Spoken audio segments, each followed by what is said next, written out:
Foul. 2 balls and a strike to count on Taylor. Reyes fires, swinging a drive, deep left field. This is one back. Walk the ball. Chris Taylor.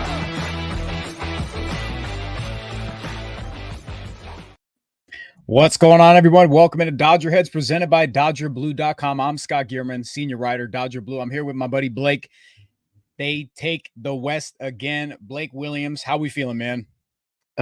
Pretty good. Got a new cat tree today. My cats were all excited for it, and then some baseball happened, and turned out the Dodgers ended up winning the West again. So great day overall. For the second night in a row, the Los Angeles Dodgers battle back against San Diego Padres. Tonight, they win this thing 7-2. We've got a ton to break down. Welcome in, everybody. We're going to let you all trickle in. What an insane game. Tweeted out before the game that, it was going to take some vintage, some old and new age Walker Buehler to really get this done here. And just unbelievable stuff. Offense shows up for him finally. Later game, 7-2. We're dancing. You're not dancing. I need to see some dancing here, Scott. There you go, buddy. Yeah, I mean, break it down, man. Another unbelievable run for the Dodgers here. Like 11 titles in 12 years, and the year they didn't win, they lost it by a game to the Giants, still made the postseason. So 12 straight years of going to the playoffs. Yeah, it's remarkable. That's the third longest streak in MLB history. I think a lot of times we've been spoiled as Dodger fans, always expecting more from the team, but considering all the injuries and everything they've had to deal with this year, it's been a remarkable run for them this year. It started out with in South Korea, and right before the season, Shohei Ohtani's interpreter, that creates a whole scandal there. And then you're just dealing with everything throughout the year that they've had to deal with. It's been great. Just want to give, a shout out to people saying that Jeff called the final score today. So kudos to him this morning for calling the final score there. I spoke with them after the first game of the series that we believe that the Dodgers would still win the West, but they have to earn it. And they have 2 back-to-back comeback wins here. And they damn well earned it. Mookie Betts has a big hit tonight. The offense, looked every bit of gritty that we've seen over the last couple weeks here. They've battled, they've scratched, they've clawed. The bullpen stays terrific. They get to a Padres bullpen that has arguably been one of the top 3 bullpens in Major League Baseball since the trade deadline, since they acquired, multiple big arms here.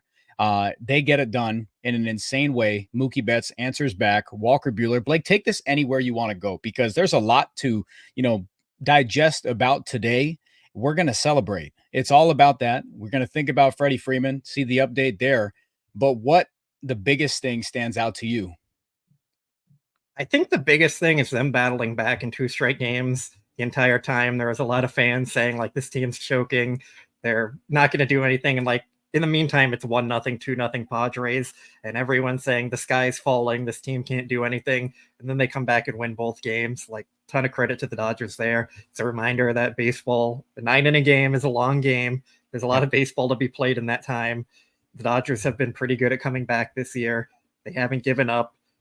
They could have given up so many times this year with everything they've dealt with, but they didn't.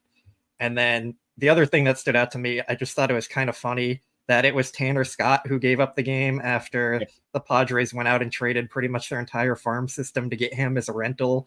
And the guy who closed out the game for the Dodgers, Michael Kopech, he was kind of a throw-in in a trade, and no one expected much from him. It's just, I always say, you can't trust any relievers, and tonight was another showing of that. No one knows how to build a bullpen except for Andrew Friedman. There you go. So, absolutely, Blake. And chat, you could agree with me here. It's been this season for the Dodgers. As easy as it has been to win the division in years past, this season, 2024, felt like a roller coaster like no other. They never trailed in the National League West, even with all of the injuries, impactful injuries, pitchers going down, bullpen pieces going down, everybody talking about, the age of the pen, age of the staff, age of the entire roster. And here they are again. They showed up. Will Smith, big swing, all up and down. Kike Hernandez showing that, that he's a big time player. And that's going to make a lot of people mad, because a lot of people, the lows that Kike Hernandez had, the lows that some of these guys have had, it's absolutely a roller coaster. Everybody take a quick second. Shout out to the 1,300 in here across all social media, YouTube, Twitter, Facebook. We appreciate you. thank you for being with us on this ride from the beginning of the season, beginning of spring training, all the way up until now, September 26th. This is the first time since, I believe, 2018, the Dodgers get to celebrate a division title at home. So this is just an incredible day. If you're at the game, if you're listening on the way home, we appreciate you. If you're listening at home, had a chance to catch the game, and you're joining us live, just give us a like, subscribe, ring that notification bell. We damn appreciate you a ton. You coming on here, chatting ball, you make it worthwhile. So do us a favor, do all the housekeeping for us, ring, like, subscribe, notification bell, toss some super chats in here. Let us know you support us, support everybody at Dodger Blue. What a time, man. And they're going to need this rest. They're going to need this rest to reset the rotation, take a look at their roster, see where Freddie Freeman is at. All the regulars joining in here. Kira, BC, everybody. We appreciate you. Chime in throughout the chat. Keep it going. Blake, what do you want to start with about this game? Well, we do have some super chats we should get to because they've been coming in already. But I also want to point out, with winning the division here, the Dodgers are guaranteed a spot in the NLDS. They've clinched the top 2 spot at minimum. So it's another great thing. Don't have to worry about the wild card. You can get that rest, your pitching set up. So that's something that shouldn't be overlooked in this moment. But yeah. Yeah, a lot of we got those super chats here. I'm keeping tabs, guys. We appreciate you. I'm gonna go in order, some things here, but I want to start with Walker Buehler really quick, Blake. Buehler was, a game where he has 1 strikeout. He goes 5 solid here. He really battles with Dave Roberts to come back into the game for that 6th inning. He allows 1 earned run after a choppy inning with a leadoff walk there. Luis Arias knocks in that, the first run of the game there. But he has a terrific start. It looked like, you saw that raw emotion. That's something, that Walker Buehler where he turned, he got that out, and you could just see it, just seething from him. Like that was his time. Like he felt it. All those moments, all those post games where he looked defeated. I remember being on here with Jeff and seeing that post game from Walker Buehler where he sounded absolutely defeated. Look, that emotion right there, it as a sports fan, as a baseball fan, and a fan of the Dodgers, you think about those things. You think about those pressers where he's in front of the camera, just laying it all out, being a real human being, and then has that outburst of emotion tonight. And he's a reason that we've been talking about. Oh, he's not been the reason they've lost the game. He's the reason that they won the game. He kept him right there. And what a full circle thing for Walker Buehler. It's just, I can't say enough, man. Yeah, seeing the emotion from him is absolutely great, considering where he was when he was first coming back. His first, say, like 10 to 12 starts were just awful, and he was very defeated and lost at that time. And seeing him start to turn it around was encouraging, and then it kind of put it all together.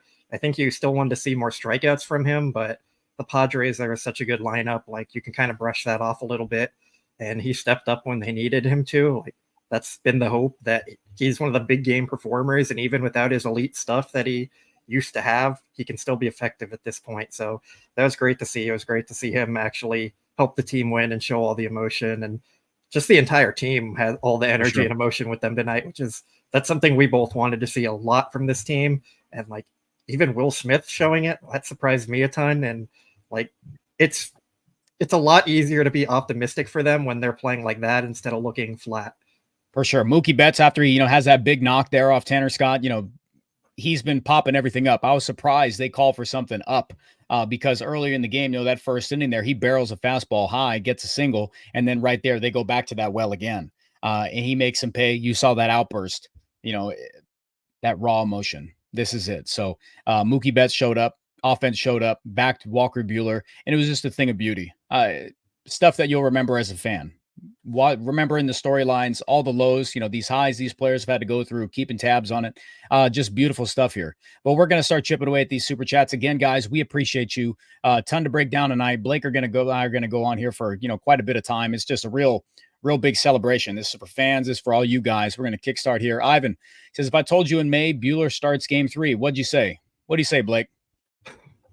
I'd say what went wrong, and yeah, I think a lot of things did go wrong to get to this point. Like, in an ideal world, the Dodgers probably wouldn't have Buehler in their top 5 starters with all the talent they had to begin the year. But at the same time, like, credit to Buehler for stepping up to this point and becoming a viable option for the team, because without him getting to the point he's at now, things could be a lot worse. And right now you're looking at him as a solid, like, middle of the rotation starter instead of being someone you can't rely on at all. Can I say something real quick? And you can agree if you agree with this, and you might not. A lot of people in chat probably won't, because they say they might be not over Walker Buehler, but it's time to move on from someone like that. The iffy. If you can get to a point where guys like Walker Buehler is going to have to reinvent himself, or build off of what he's got right now, that the fastball doesn't have that strikeout stuff. I'm trending to the point where if he leaves the Dodgers, I know for a fact he's either going to go to Cleveland, he's going to go to Tampa, and he's going to go to another pitching factory, Milwaukee, and figure it out even more.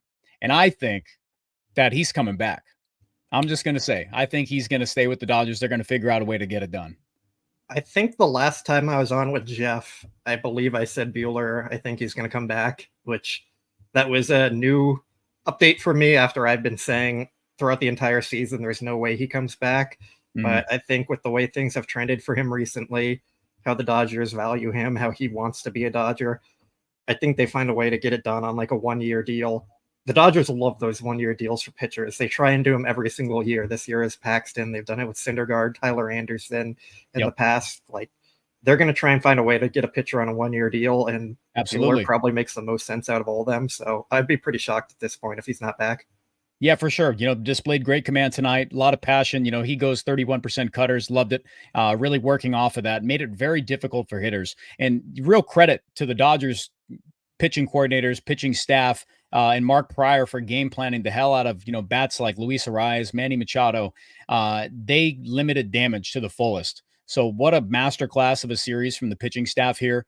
I know they dropped that first game, but they really limited a Padres offense that has done damage to a lot of teams this year. So just a great job. They rebounded after that first one, shook it straight off, battled back, 2 comeback wins here. We're going to start hammering out these super chats. Brandon, I'm going to get this one up because you put it before the show. He says, what's next year's top 6 rotation? He goes, Shohei Ohtani, Tyler Glasnow, Yamamoto, Tony Gonsolin, Flaherty, free agent. He just wants to know. So give me a rough rundown. Doesn't have to be those names. Give Brandon a rough rundown of what you think the front end of the rotation could be, and the back end is probably where you have some variability. I do want to laugh at this being the first super chat we had. Brandon, we appreciate you being here, but come on, we're celebrating. He's in the well. Brandon was in the well about this one. You're talking about next year already. Let's enjoy this one for a little bit. But I think Glasnow, Yamamoto, Shohei. Yeah. I feel like Flaherty comes back. I just have that feeling they do whatever they can to keep him. And probably Buehler to start. You can keep Miller, Knack, Sheehan, rehabbing it in the minors, and probably Stone because they'll go a 6-man rotation to start or something. But with all the injuries that are probably going to end up happening in spring training and everything that changes, who knows? Yeah. What's one free agent arm you'd love to see them bring in realistically? Jack Flaherty. Jack Flaherty. All right. No Max Fried. No big thing there. I mean, I'm keeping Flaherty. He's a hometown guy. Fried would be fun. I think he gets paid more. And I think like the familiarity with Flaherty, it just makes sense. And guess what? He wants to be a Dodger.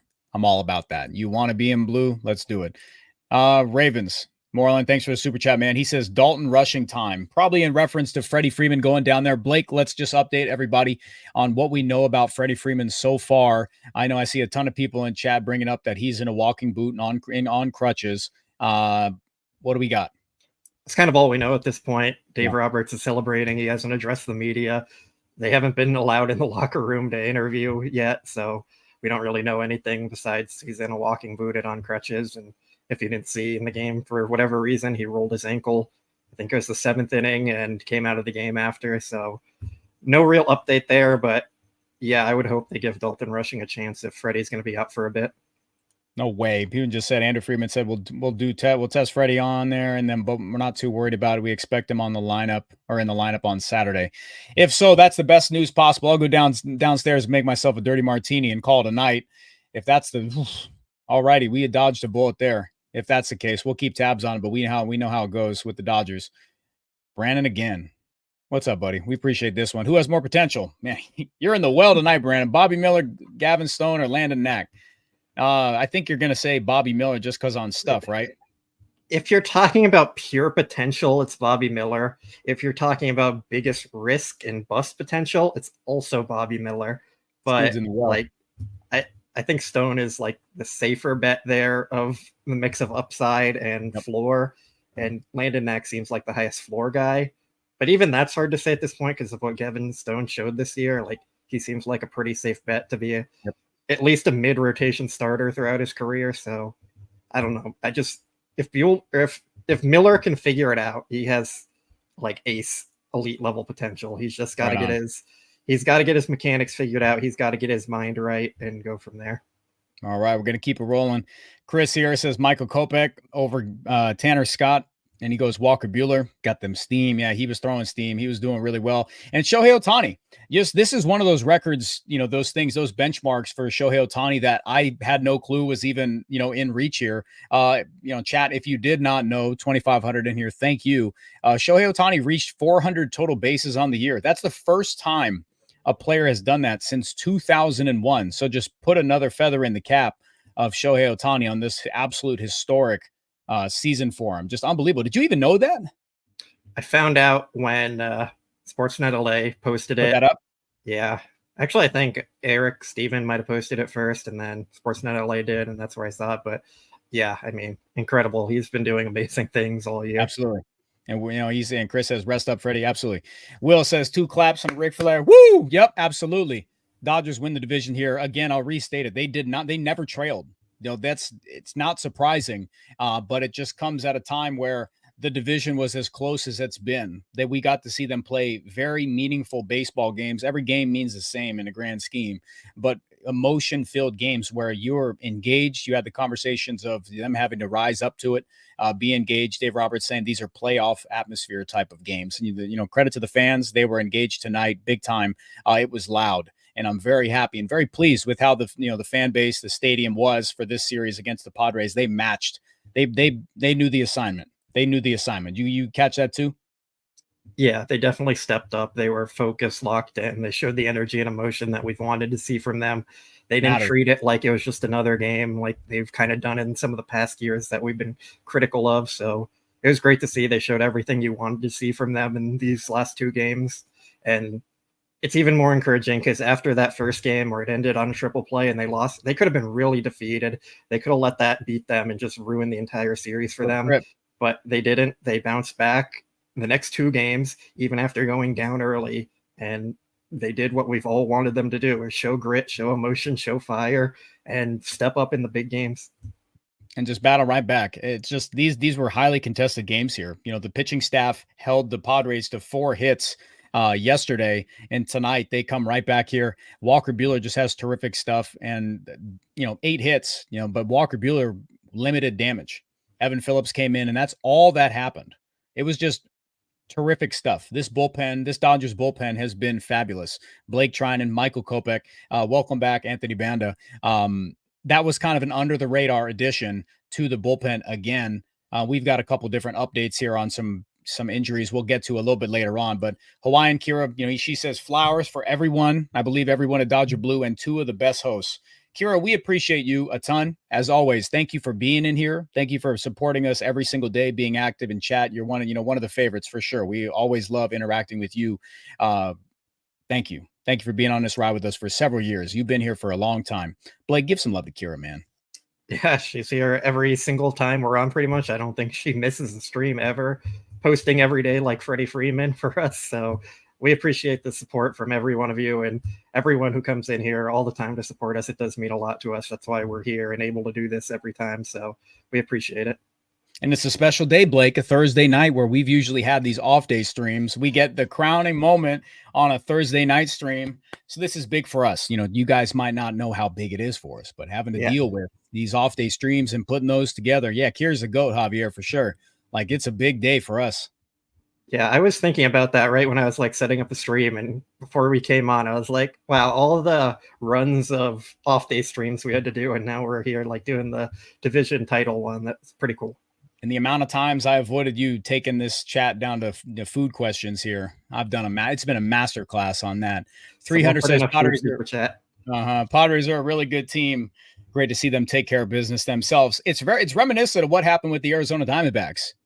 the Dodgers didn't necessarily have their top pitching options in that series anyways. They took 3 of 4 from the Diamondbacks. And at that time, it was the exact same scenario where if the Dodgers ended up getting swept there, I believe it would have been the Diamondbacks division, correct? Like they would have been in first. And in this series, Padres could have swept. They lined up their best arms. It just happened that way. Dodgers, Jack Flaherty. And then at the end there, it's Walker Buehler, Landon Knack at the bookend. But they take care of business. They take 2 of 3. Just miraculous stuff. Like it's rise to the moment type stuff. Yeah, no one's been better than the Padres since the start of the second half of the season. And the Dodgers came up and showed them, like, this is still our division. We're still the team to beat. You want to get to the playoffs, you're coming through us. And we're the favorites for a reason. So it was great to see them have that, like, killer instinct mentality. Say, like, not in our stadium. This is our house. And get the win. Yeah, absolutely. 300, as always, thank you so much for being here. Lucas and Sadie show, you as well. Thank you. He says, will five inning starts in October be enough? So you could answer this a few different ways. You could say that with the way the Padres have been managing, how much they use their big time arms, and you see, Schilt go to his high leverage guys a lot. They have a lot of them. He trusts in them. Musgrove goes 6 1/3 today. Then he goes to Tanner Scott, Hoeing. They've got multiple arms there, right? So it's all about how much do you believe in that bullpen? How much can you exert them? Like what you have to know any given night, how much those arms are going to give you. For the Dodgers, their bullpen's been nails. You could say it's the same type of situation. It's just that their starters haven't gone deep. They've ran into pitch count issues early on. They haven't had as much whiff. They're not getting as much, as many quick innings there. So with Walker Buehler going 5, bullpen turns it over, takes care of business. It's how much can you rely on that? I think in the postseason, sure, it becomes even more magnified. Blake, do you think that's an okay recipe? Would you take 5 innings of solid pitching in the postseason when you've only got to win, 11 games to go win a title? Yeah. I think if you looked at the average start in the postseason, it would be less than 5 innings. Mm-hmm. And realistically, when the Dodgers won in 2020, they had like Buehler going more than 5 innings pretty much every time out. And the rest of the staff is kind of like piecing it together. They got a few innings here and there from May and Gonsolin. Kershaw had some good starts in there too, but realistically, you just need 1 or 2 starters who are going to give you more than 5 innings, and then you can piece together the rest and do some more unconventional ways of getting outs, like 3 innings from Landon Knack, 2 innings from Brent Honeywell or whoever, and kind of piecing things together like that. So they will need someone to step up and give them 6 or 7 innings here and there, and you hope Yamamoto and Flaherty can be those guys. But other than that, if you're getting 5 innings from your 3 and 4 starters, you're going to be really happy with that. And absolutely, even then, I think the Dodgers would be happy with 4 good innings from Landon Knack in the postseason, from Walker Buehler. Like, there's ways to put together a pitching staff that win in October without necessarily having 4 starting pitchers going 6 innings every night. And we've seen it. We've seen teams in the past, really go with 2, workhorse guys there and patchwork stuff. And heroes are made in October with pitching all the time. You see, with teams like the Rangers, you've seen some of these, John Gray had his moments with the Rangers on that postseason run. So somebody's going to step up. I don't know who it is. You can't predict that. It's just going to happen. The moment will find those players. And whoever seems to step up, if it's a guy in long relief, because Blake, we're going to speak about that a little bit. You've got an idea about that 4th starter. We don't know. We don't know who's going to be that hero, but somebody is going to pick up. Somebody is going to step up outside of the usual names. You're going to see someone have that moment if they go deep in this, October run here. I do think that, I will take 5 solid innings there. And it's a great point. You look at the average per start in the postseason. I'm taking 5 solid innings all day long, just because it's hard to go multiple times through a batting order in October. Everything is magnified. So yes, Luke and Sadie show, I would say that 5 innings is enough. You just have to get everything out of your bullpen. Dave Roberts said that I need you to be emotionally exhausted after these games. And if not, then you're not playing hard enough. You're not putting enough into it. Is this the year they do it? It damn well better be, because you've got the best hitter on the planet and you've got some mojo going. You've got some moxie working right now. Yeah. It also reminds me of like the 2021 Nationals when they won. They had 2 starting pitchers and 2 relievers on their entire staff that were dependable. And 19, they were still 2019, my bad.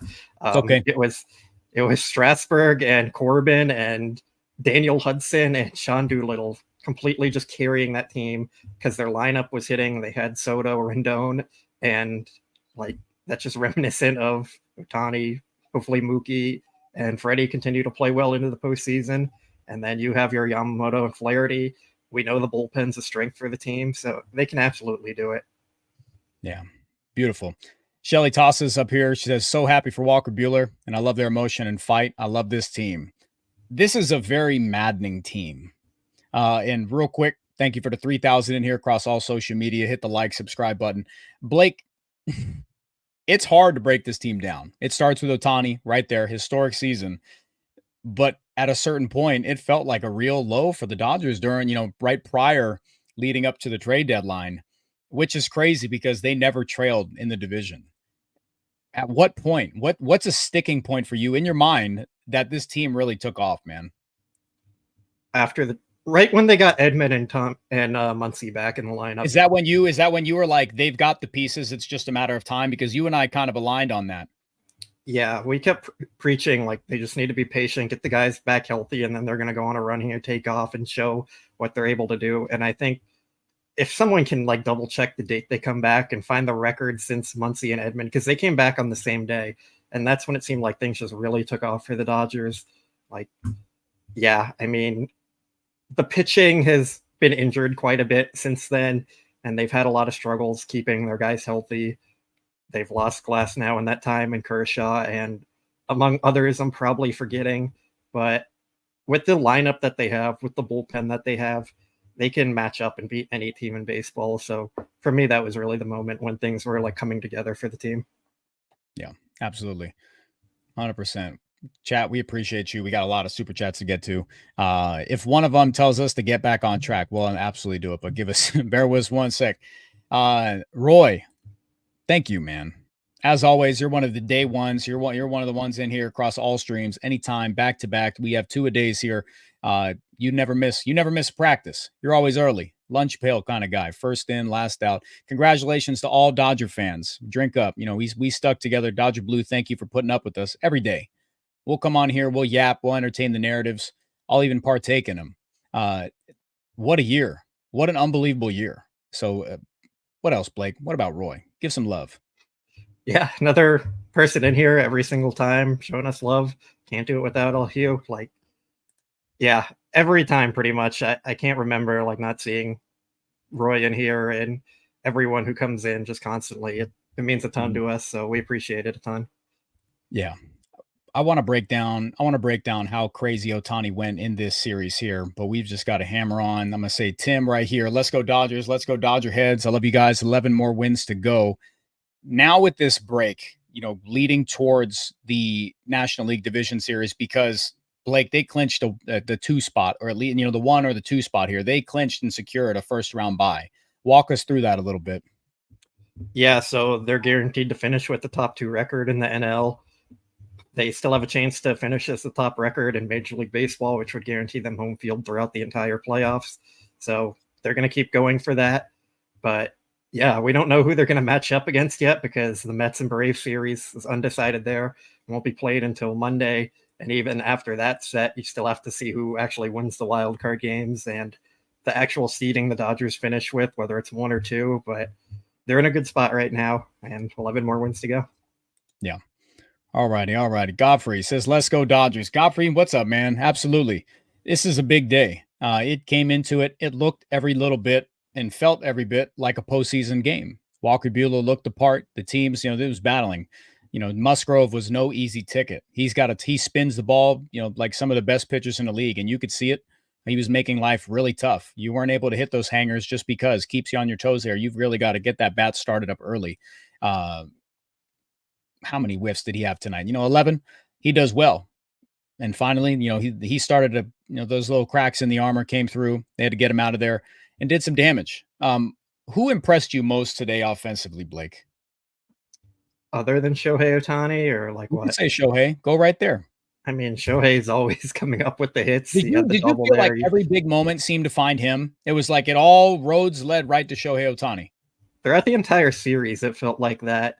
Yes. So if the Dodgers can keep that happening throughout the playoffs, they're going to be in a good spot. Unfortunately, the road ended a little short in that first game there, but it was setting up for him until the triple play. It kind of feels like Seager in 2020, where he was up there every time, driving in the runs, doing what the Dodgers needed him to do. So hopefully it just keeps happening that way, and Ohtani can carry them to a World Series. What's really beautiful is that as Ohtani's on the cusp of playing in his first postseason round ever, I don't know if people really knew that, like, as much. You get caught up, new fans, a lot of people, that he was with the Angels there, but I don't think people understand how big that is for him. And you could see it in his play. You could see him hungry. You could see every single time there was a big moment. It was that WBC emotion that we talked about in, November. And then right when he signed in December, it was like, who's going to be that big time emotion piece to this roster? And then they signed Ohtani. We were like, we damn well hope it's Ohtani. It needs to be. Like, he's the best player on the planet. All eyes are going to be on him. And look at every single big spot, Blake. He's exceeded.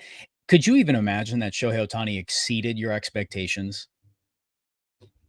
Yes and no. That's so insane. Yeah, I mean, it's hard to answer because you can't put expectations on him that you expect him not to overcome. But he's doing things that are just so unrealistic. It's also surprising there.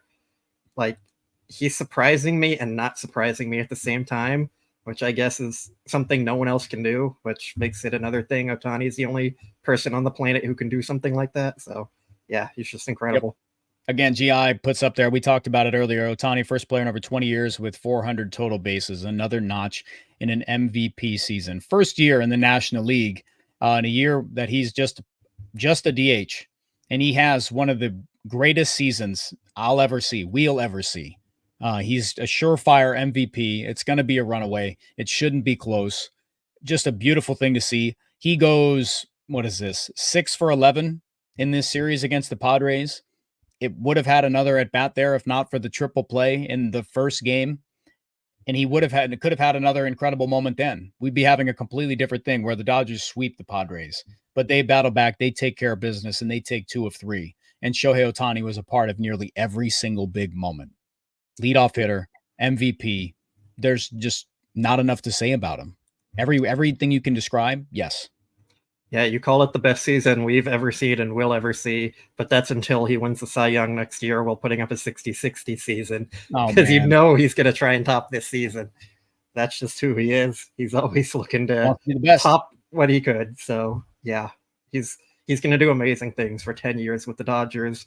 And then 5 years after that, he'll be putting on a Dodger hat in the Hall of Fame, and we'll get to celebrate that forever. Ooh. And yes, the Angels will weep, and Artie Moreno will hopefully have sold the team by then, and he'll be crying. All of the new fans, Ohtani fans that joined up with the Dodgers, if you're tuned in, again, thank you. Thanks for joining us on this road, chat. Everybody, again, this is a big night for everybody, all Dodger fans, a true roller coaster.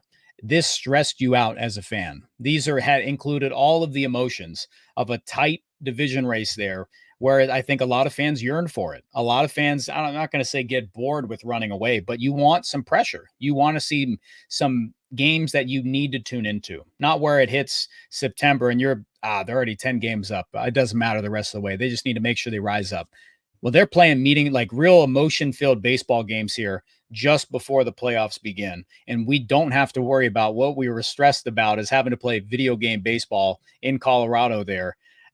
I think that's even a bigger relief for me above a lot of things. It's like they won the division, and then I can take a breath here and say they don't need to go into Colorado or have them influence a damn thing.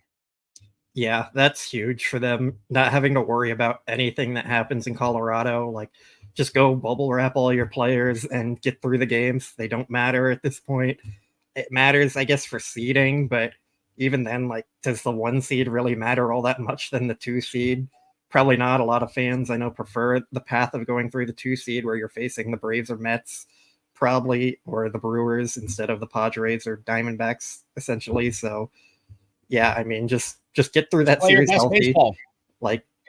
I know they said they're not going to pitch Tony Gonsolin there, but I think it's a great chance for them to send him out there with the game's not really mattering. Just get through it healthy. Don't risk your other pitchers. Have Yamamoto go 3 or 4 innings and then call it a day on him. if they get through it healthy, it's a win, even if they lose the next 3. For sure. Kenny, got to hand it Scott and Blake for keeping it real. Always. We always will. We'll hop on here, with whatever. Blake and I are aligned in that sense. Good buddies, so we can always just chop it up about whatever. Take opposing stances and really go from there. Blake keeps it honest and kind of aligns me in a lot of topics where I'll get too fan heavy, and then he'll say, hey, this is how it's going to be. He says, we stick around because we don't want to hear apologists. Thanks, fellas. Kenny, thank you, bro. We bring a nice balance, and you guys all make it absolutely possible. Orlando says job's not done. Well, guess what? Laura chimes in with $20 super chat. Laura, as always, thanks for being active on social medias with us. Always in a mention. She says job's not done. Mamba mentality. Big ups to Kobe. He says, let's go Dodgers. Job's not done, Blake. Yeah, I don't think any players in the clubhouse are thinking that either. They're going to celebrate tonight, but they know what their goal is. Shohei Ohtani is going to hopefully keep them on track where it's not a bit of what we've seen in the past years where they start going flat. They're going to keep the energy up, hopefully, and keep it going through the postseason. And I'm still saying it. They're going to win the World Series this year. I haven't backed down from that since the start of the year. And I hope a lot of you start to jump on that bandwagon here soon. I know we've had a lot of down moments in the season and tough things to get through, but we keep preaching patience. And now the team is back in the NLDS already, and they're in a spot to go win a World Series. So hopefully they do it, and we get to celebrate that with all of you. Yeah, absolutely. And I remember we were in our chat, and they were talking about, postseason expectations and the division series. And I was saying, I just need them to get through the division series to get the boogeyman away. Just because of how poor the division series play has been, I just need to see them get through it. And if they get through the division series, I don't think there's anybody in a 7-game set that could really match up with it. That's just how I've seen it. I just want to see them get through to the DS, but we'll talk about it when it comes. But for a team like this now, I think the momentum-based thing was great for, say a 2023 team where it didn't matter who you have out there because, the pitching wasn't up to par no matter what. Now it's about who can be available, getting that rest for the offense, getting that rest for Freddie Freeman. Now that, he's got to take a little bit of time, they're not worried, which is beautiful. But lining up that front end of the rotation, where does Yamamoto slot in? Flaherty, stuff from there. You can find out, seems like you've got a 3. Seems like you've got Walker Buehler slotted into that 3rd spot, set it and forget it. And hopefully we see vintage 21. And then from that 4 piece, that 4th guy in the rotation, you can either go with an actual traditional starter or go with the long guys there. Real quick, bring up what you mentioned to me about having multiple long arms in the bullpen instead of having a 4th starter there. Just toss that idea out. I think it would be beneficial for them to go with more of a bullpen game in Game 4 and then have Landon Knack, potentially Ben Kasparius, potentially Brent Honeywell in the bullpen, although with Honeywell going on the IL today, I believe that keeps him out until after the NLDS. So that kind of threw a wrench in my plan there. Same with Brusdar. We're going to get into the injury stuff later if we ever get through all these super chats. But yeah, I think they're going to be best served not having a set Game 4 starter. It's kind of what they did in their 2020 run, and that's probably how they're going to have to get through things. Dave Roberts said they're going to do some unconventional pitching plans to get through the playoffs here because they have to at this point, and I think that's what's going to serve them best. Yeah, boy. And I like that idea, man. I can't wait for our post-game, setup shows here, or our postseason setup shows and how we kind of roll that stuff out here.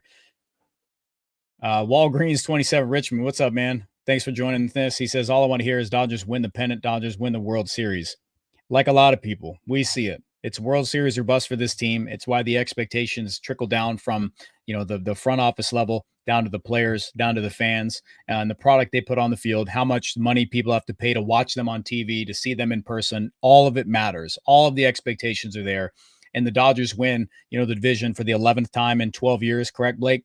And everything lines up that they're taking care of business now. But even the team, the organization, they understand, outside of the 2020 shortened season World Series, they've got to get a big, a real one here. They've got to get, a full season ring here and really cement this organization right now. And Ohtani's on track, and he's going to be this leader. And you see it, he wants it, and it's a beautiful thing. And I can't say enough about it. So thanks for being here. It's for sure World Series or bust. And this just solidifies it even more that they've taken care of business again in the regular season. Yeah, I agree with everything you said there.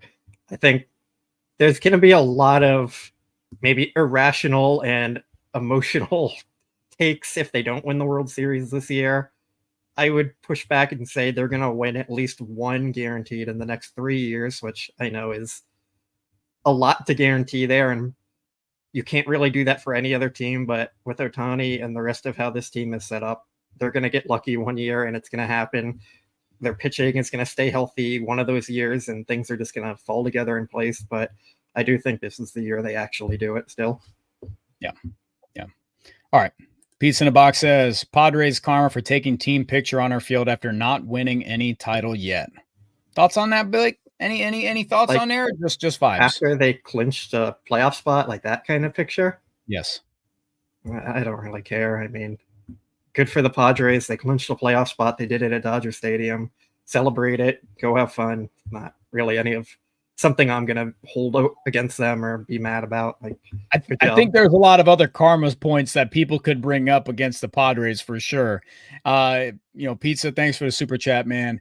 Yeah, I think the chat, chat put in here a lot of other karma things that Padres we could hang on the heads of Padres and the Padres fans about, why they didn't get the division here, even in Dodger Stadium, and make our fans weep, make the players weep to have to watch that on their home field. I think the chat would be very creative in the different karma things they could come up with here. All right. Peyton, oh my goodness, we're never going to get through these. We're going to do a 2-hour show, just super chats. Love you guys.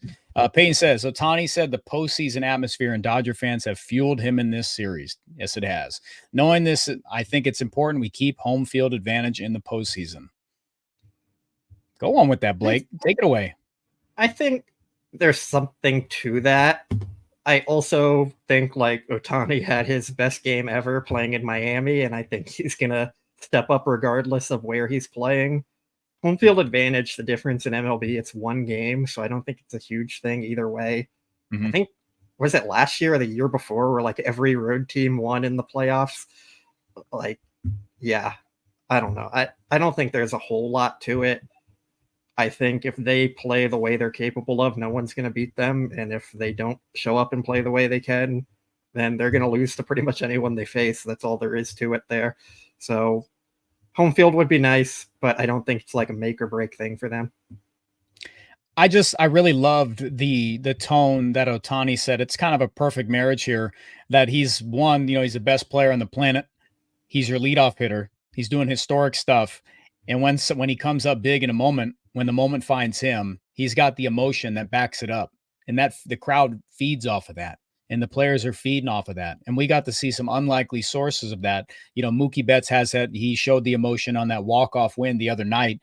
Will Smith, a big swing, because I wasn't critical. I was just annoyed that Will Smith missed multiple hangers in this series where he could have done damage multiple times, and he does not miss one. Just an absolute blast. That was in the 7th inning. Was that correct? I believe the 7th inning tonight. Yeah. 7th inning tonight. Does not miss one. And you just see it. You just see this atmosphere. The players are feeding off of it. Ohtani's setting this tone. Just a beautiful thing. Speechless, man, because it's everything that we thought. And I just keep pulling back to, I never thought that Shohei Ohtani could exceed my expectations as a player and as a teammate, as a focal point of an organization where it was like everybody said, okay, this guy's just going to sign the richest contract here, but he signed something so contract structure sound that it allows the organization to bring in other players to build a winning culture there. And he brings professionalism, marketability, decoy, one of the greatest first pitches I've ever seen. And he's playing the part, and it's a beautiful thing. And I know that all the players are elated that they're going to get to see him. And fans of baseball want to see him on the biggest stage. All right, Rod, great to see Will Smith homer to tie the game. Any thoughts about Will Smith, Blake? Yeah, I mean, we all know it's been kind of a rough second half for him, to put it lightly. Stats haven't been there. He's been slumping a lot. But it seems like he started to kind of turn things around more recently. It's not fully back yet, but hopefully that homer there can be the thing that sparks him into getting it back on track.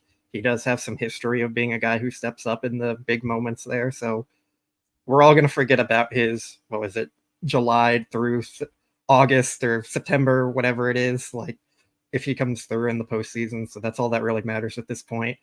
Once Yep. it turns to October, every player has a clean slate, fresh stat line. So it's going to be a good opportunity for Will Smith to step up and prove he's a big part of this team. Professional hitter, just a professional hitter, drawing back all the way to 2020 in the playoffs there, where he had big swings.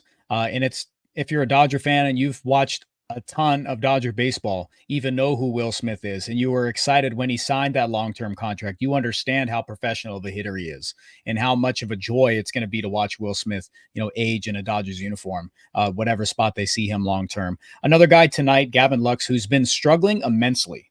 And it's kind of gone way under the radar. I would say, I know Matt told me on our text chat that it hasn't been under the radar. It's been pretty known that he struggled for some time. But for me, there was more things at hand. He was on the lowest on my totem pole here. He has a couple great games here. Not the loudest contact, but he's getting on base tonight. He has what was it? I think he had a double. Yeah, his 23rd of the year off Joe, Musgrove, and it's good to see him finding some barrels. These unlikely sources where you're slumping and you've just got to come through. You've just got to be average. Stuff we've said all year. That with the top of this order, with Mookie Betts, Shohei Ohtani, Freddie Freeman, Teoscar's going to have to figure it out, lock it back in there. We believe in him. The guys at the bottom of the order just have to be able to turn it over. Andy Pages, massive swing tonight. Dave Roberts, what did he say earlier about Andy Pages? That he is going to be on the postseason roster. He all but confirmed it. I think his exact wording was, I don't see a world where Pages isn't on the roster, so he's going to be on the roster. Yes. So just awesome stuff. Kike Hernandez finding his role, looks every bit the part. Just sources all around this roster. It just love to see them find their roles here. Jay says, this feels amazing after being on the Angels. Love you guys for these post-game shows. We love you. And you made it easier to be a Dodger fan. Let's go blue. Absolutely. So it's been a roller coaster. Seeing Shohei Ohtani on the Angels, I would tune in just to watch him. Now he's with the Dodgers. The baseball world, eyes are on him, and he has a historic year. Yeah. Yeah. I mean, could you imagine if the Angels had a team with like Trout, Ohtani, Rendon, like just three legit superstars? Like they probably would have ran away with the division a few years in a row there. But I mean, that is an organizational failure to not get to the playoffs even one time with Ohtani, the greatest player of all time. That is why Ohtani is now in Dodger Blue, and he wanted to win. That's why he came to the organization that has won now 11 division titles in the last 12 years. They're going to win a lot more in the next 10 years as well. Like, this is a team that knows how to win, and they just needed someone to help get them over the hump in October. And I think that's going to be Ohtani. I think they end up winning a few of them. And yeah, he's just such a special player. And it's amazing that the Dodgers were able to get him and have him for the next decade. Yeah. A lot of people in chat are asking about Freddie Freeman here. And if there's an update on Freddie. Blake, I'm seeing online right now, and I'm not, guys, we're on here, so we're not tuned in. I'm just going to give you from what I see from Alden Gonzalez and David Vassay. David Vassay says, Dodgers, team doctors and trainers say they're optimistic Freddie Freeman can play next Saturday. Freeman will stay in LA as they travel to finish up the year in Colorado. So I think that's a pretty significant statement off of the still shot. And if you see the replays in the slow-mo of Freddie Freeman's ankle, and Ederico says initial reports are a twisted ankle. I think that's just best case scenario for this. We don't want another Max Muncy thing where a key piece to your lineup is out here. They dodged a bullet, thankfully. And Alden Gonzalez co-signed and says no structural damage to Freddie Freeman's right ankle. Dodgers believe he'll be ready for the division series. So everybody, if you're waiting to have your post-game drink, it's okay to drink it for now. Somebody says no props to Dave. We giving props to Dave today?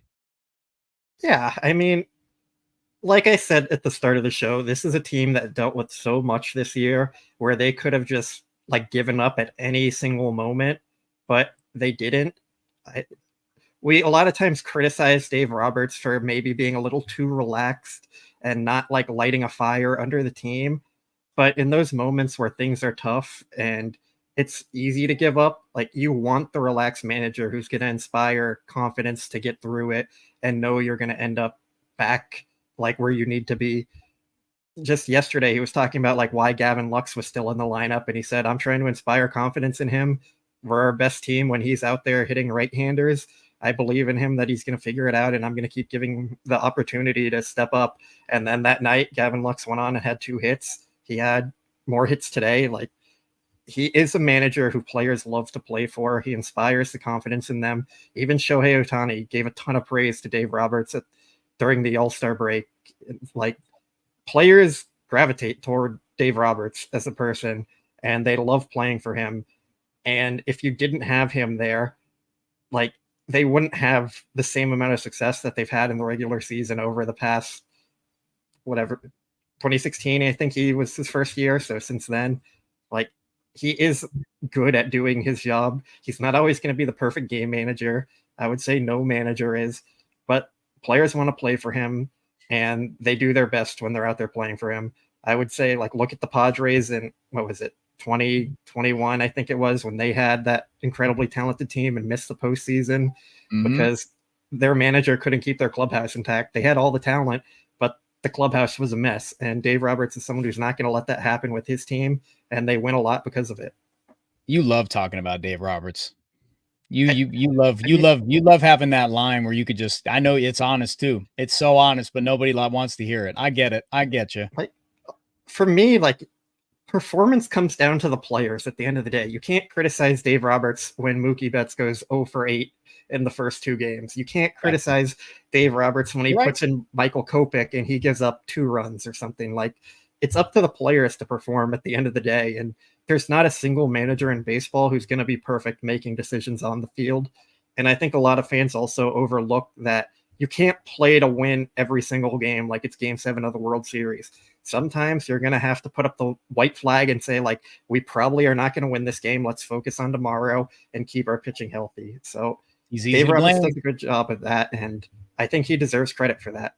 He's easy to blame, Blake. Well, you know how it goes. He's easy to blame, and that says how it is. When you're in the spotlight as much as the Dodgers are, and Dave Roberts has been in the spotlight since he joined the team, postseasons year after year, it's easy to blame. A lot of the big moments, a lot of the bad moments, everything is magnified. It's just like, how it is. That's a life he's going to have to be, but there's a reason why that he's stuck around for so long. And he's in I'm BC. going to say this, no, Don Mattingly is a terrible manager. He was a mess for Yasiel Puig. He kept the clubhouse a mess. They had things like going on behind the scenes all the time that just weren't good. Like, no, Don Mattingly was a terrible manager. He was bad at game management, and he was bad with the clubhouse. You can't have that. Man, Blake, you got arguments just stored up in the noggin, and I respect that. I respect it. You got narratives for years. You should, yeah. Let's go. Lucas and Sadie says, Ohtani's here we go. Thank you for super chat. Ohtani's not pitching this year. He says Ohtani striking out Alex Bregman in World Series Game 7 would be sweet. How sweet would it be, Blake? 1 to 10. I mean, it would be 11, but it's not going to happen. I don't think there's a real scenario Game where 7 Ohtani pitches. Game 7? Oh, we're talking Game 7? I don't want to get to that point. I don't want to deal with that. I mean, it always makes it a little sweeter at the end. Sure. Let's get through the DS. Let's get through the DS, guys. Be with me on that. Let's get through the DS. We'll be right here. We'll do it again. Same time. Let's get through it. Let's make it short, sweet, make it happen again. Let's get the boogeyman off the back. No more division series stuff. I'm tired of it.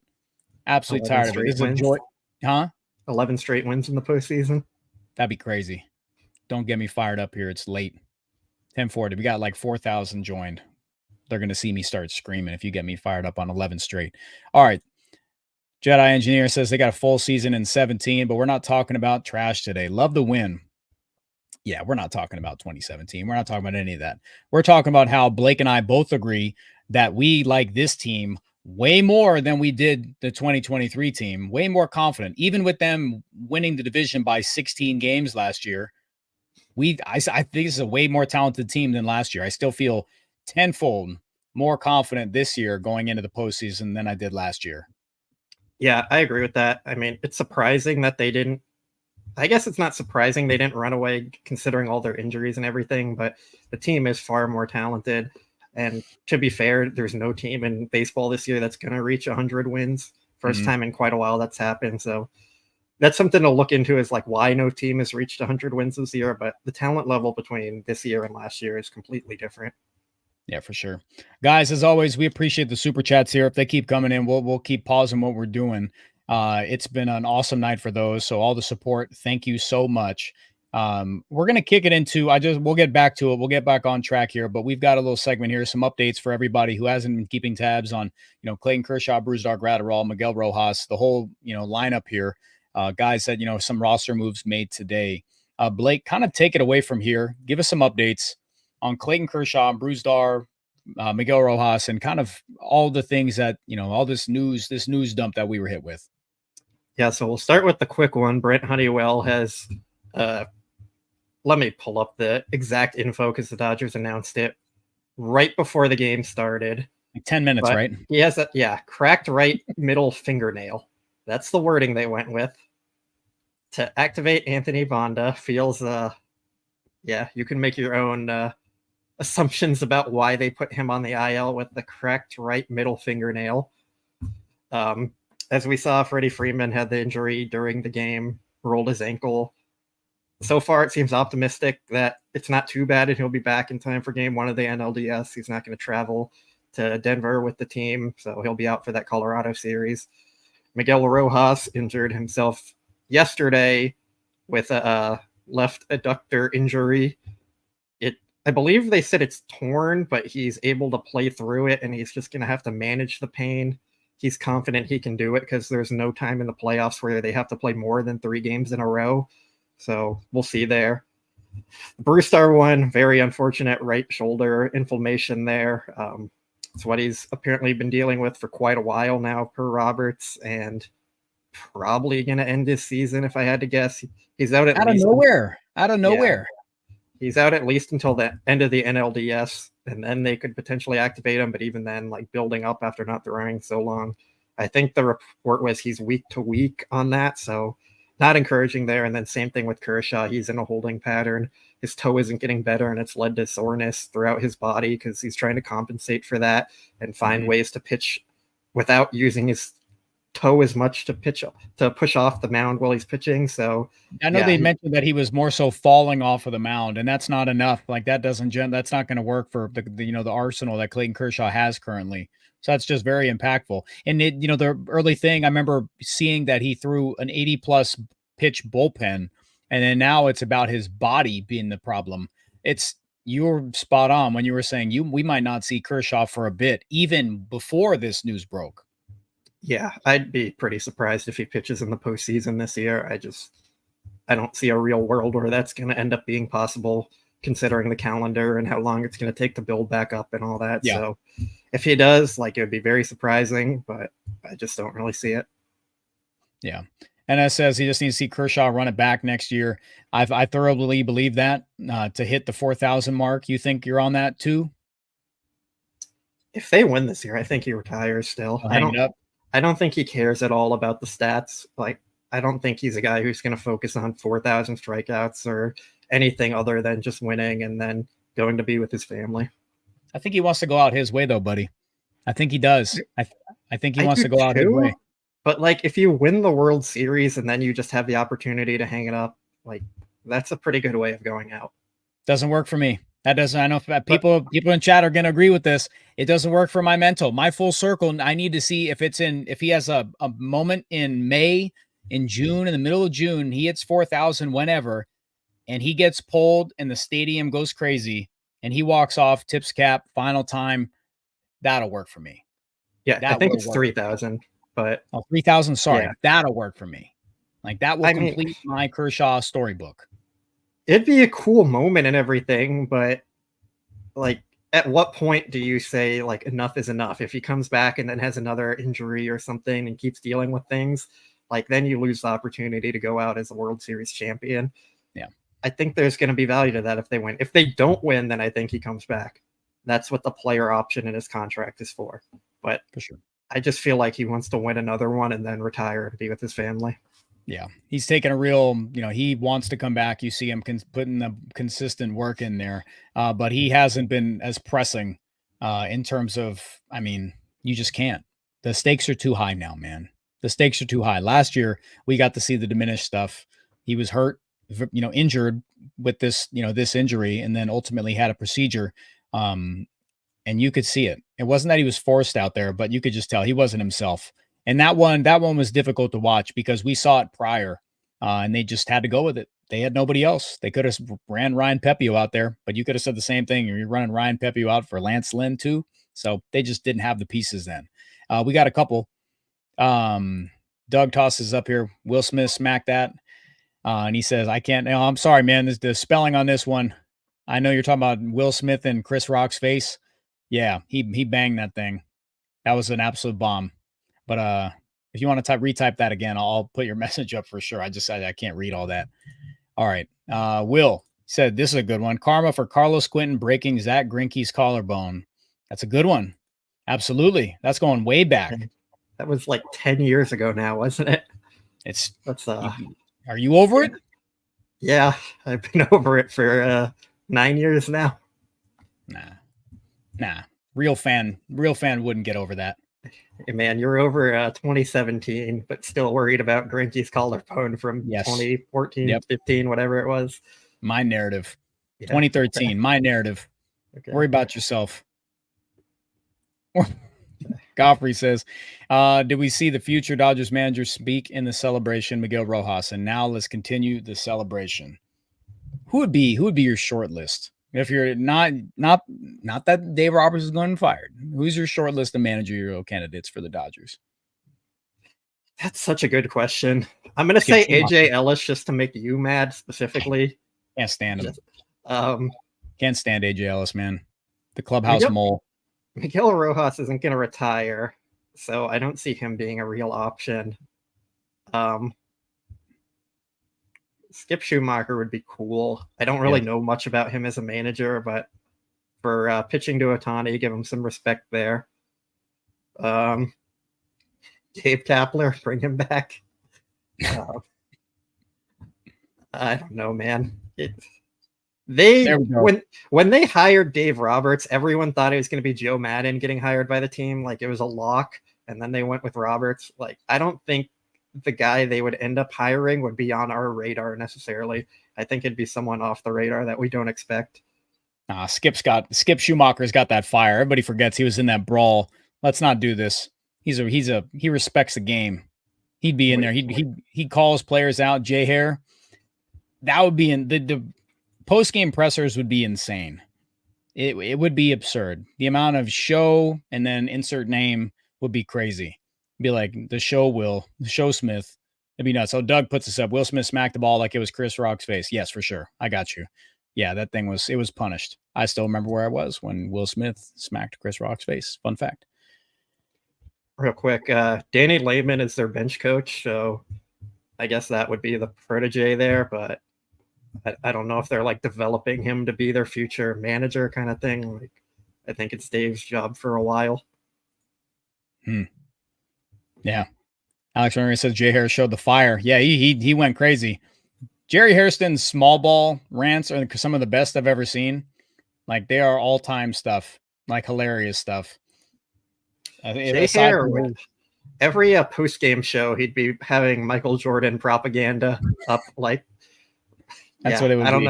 I don't know if fans would appreciate that one too much. Be like, Michael Jordan wouldn't have done this. He wouldn't have bowed out this way. Yeah. All right. Another one here. Taiwan says, Blake, do you think Enriquez stays with the club and makes a postseason roster now that Brusdar Graterol is out? I don't know if he is with the club or back with OKC. Fill us in. Edgardo Enriquez is still with the club. Dave Roberts said he's an option to be on the postseason roster. They haven't figured all that out and decided. Very interesting. Yet. I think he'll be on there. I would like to see them give him more of a run than the probably 2 or 3 games max he's going to get into before the playoffs. Mm-hmm. But when Dave Roberts was asked about him, he said he was really poised. He mentioned how much the stuff plays up. Like, I would be kind of surprised if he's not on the postseason roster at this point. We've seen a lot of teams be aggressive with young players who could make an impact in the postseason, keeping them on the roster, and I think he'll be one of the guys on it. For sure.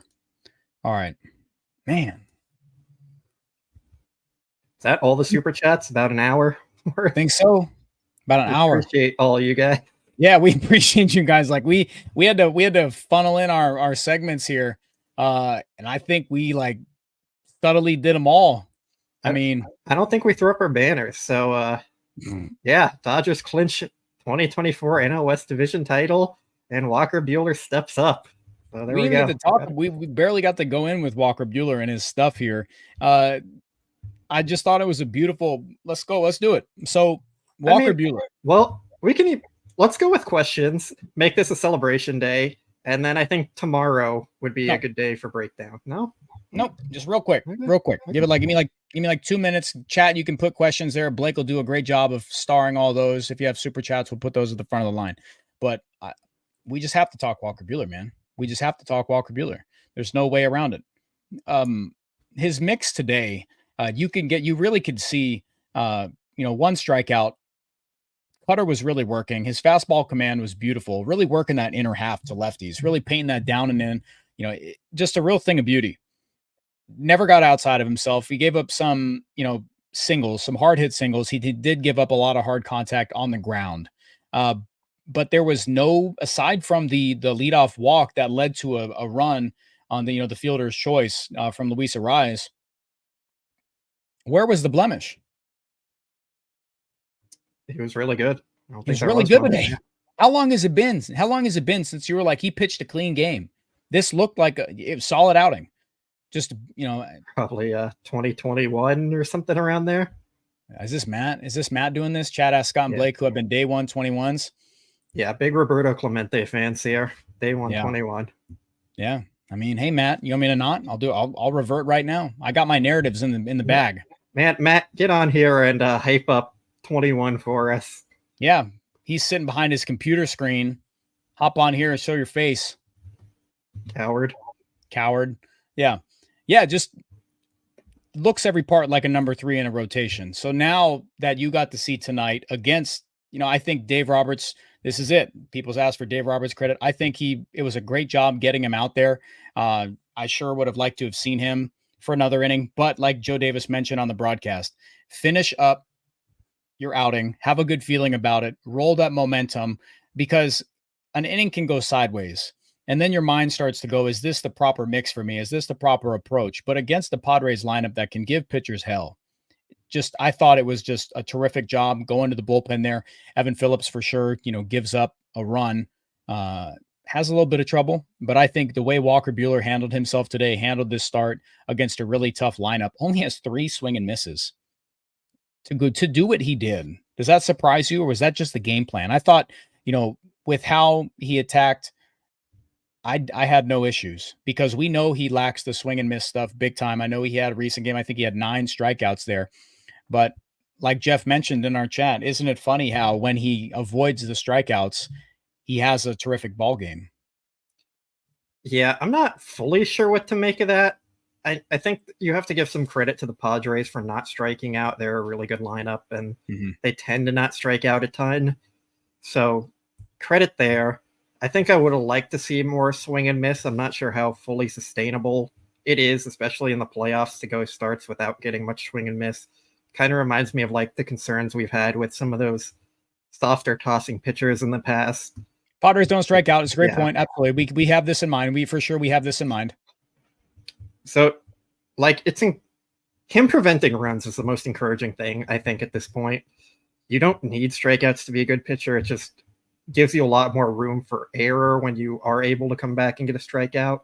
Yes. So it was his best start of the year. I think his last start, he had 9 strikeouts and allowed 4 runs. So maybe you try and find some like happy medium there of getting a few more strikeouts and still pitching the way you do today, where you don't allow as many runs. So it's something to keep working on. I don't think Buehler is like a finished product by any means. He's going to keep trying to figure out what works for him and make adjustments between each start. So hopefully he can find somewhere where he's able to go 5 innings, give up 2 or 3 runs max, and pick up like 5 or 6 strikeouts.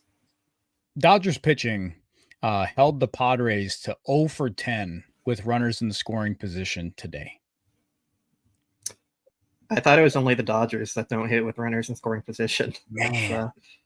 The narrative everyone goes with, but man.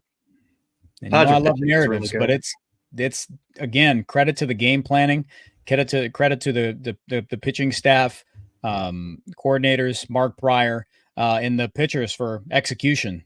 All around terrific stuff there.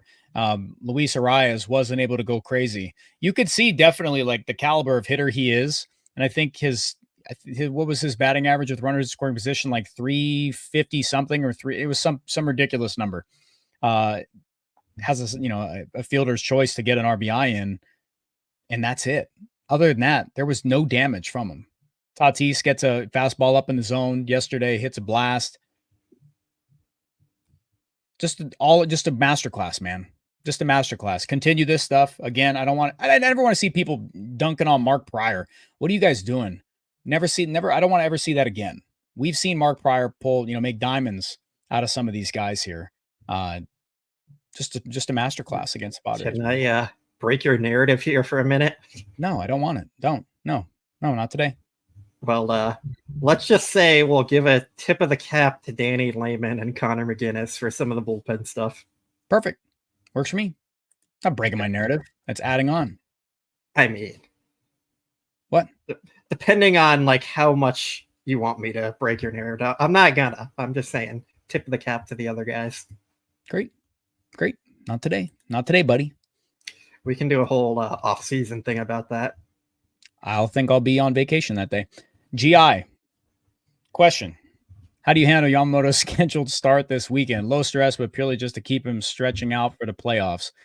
This is going to be a conversation even going forward, and I think that how they were scheduling him, and Blake, if you have that in the mind real quick about what Dave said and how they're going to schedule Yamamoto, this was the best case scenario, capturing one of the number 1 or 2 seeds with how Yamamoto is scheduled out here. So handle this one for us. Yeah. So Dave Roberts said Yamamoto is making a start on Saturday, regardless of what happens. Tomorrow we're getting a bullpen game for anyone who doesn't know that yet. And then Sunday's to be determined, but Yamamoto was set in permanent marker there for the Saturday start. They weren't changing it regardless of the outcome. If he started that game and they had to play a wild card series, he wouldn't have been an option for that. But now he's lined up for the NLDS, so it worked out pretty well there. I don't think they're going to push him too much, but they also need to find a balance where they can keep stretching him out tomorrow and building up his stamina and arm, rather than like, you can't have him just go 3 innings and you can't have him go 9 innings tomorrow. It's just, they have to find the balance that works for them to keep him building up but not overwork him. Yeah, absolutely. It's going to be a juggling thing. It's going to be, they're going to stick to it. They've stated as such. So this was the best case scenario. Give the Dodgers and Yamamoto as much time to figure out what's the best, kind of the best plan going forward there. Question, will you guys make any changes to the batting order for the playoffs? Any changes for you, buddy? I mean, no, I think they are showing. Well, Dave Roberts has been running out their primary lineup pretty much every day for the last week here now. So if we're talking about changes from that, no, I don't think so. I think you're going to see the regulars in there on a pretty much nightly basis, and you'll probably see Kike get starts over Gavin Lux at second base, but that's probably about it. Yeah. Let me see here. Hold on. Thunderpants, I'm going to say narrative as much. Narratives cook all the time. So take a shot right there for that one. Noisy Ninja, I'd really like to hear your thoughts about that look on Mookie's face after the last hit. This is perfect, Blake. No one can tell me he doesn't care. I mean, it was really good to see. I think a lot of people have been critical of Mookie for social media was crazy today with with him going on his, on base with Mookie Betts. He was with Fernando Tatis, going absolutely insane. Yeah. I mean, we've just wanted to see emotion for Mookie. We've wanted to see him step up in the big moments and come through with the hit and not feed the narrative as much. So I was happy to see it. I hope he continues it throughout the playoffs. If he has another tough October, I think a lot of fans are going to keep growing critical of him. So it's on him to step up and have a big October. I had after his 4 pop-up game, right then I was looking, through some of his splits in the month of September and how good he had been with runners in scoring position. and he's batting over 400, prior to tonight in those spots. So for him to have that type of swing, everybody's got to remember some of these things are very isolated. It was just really unfortunate that in big spots at a big series, it was like where, Freddie Freeman, SOS, Mookie Betts, SOS, step up, like have a swing. It's if they're going to avoid Shohei Ohtani, guess who's next man up? You guys. So he came up, and I saw a question earlier.